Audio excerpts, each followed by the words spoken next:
and remind you that evolving is how a website works.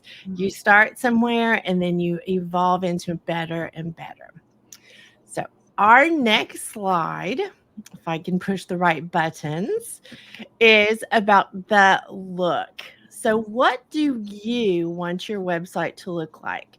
Think about doing some research by going to other websites to explore. The planning part of your website can really bring a lot of value and a lot of power to what you choose. Try on some different color palettes. Even if you don't already have your branding decisions made, don't worry. We've got a branding workshop also that Jillo does a great job with. So that's also something you can like look at.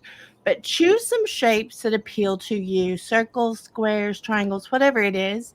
If you're into curvy lines like we are, or if you're into really straight lines like some things are, just make note of that.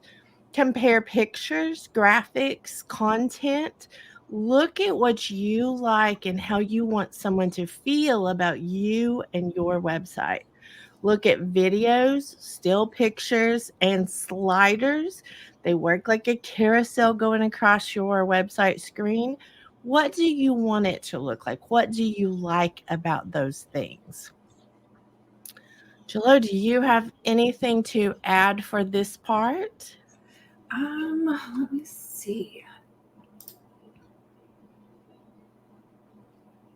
The only thing I can add is start looking around to what catches your eye on other platforms, websites, things that you're seeing that you enjoy being on. Like, oh, that I like, and then take a note of it. So when you do come down to answering some of these questions, you might have some notes already saying that, yes,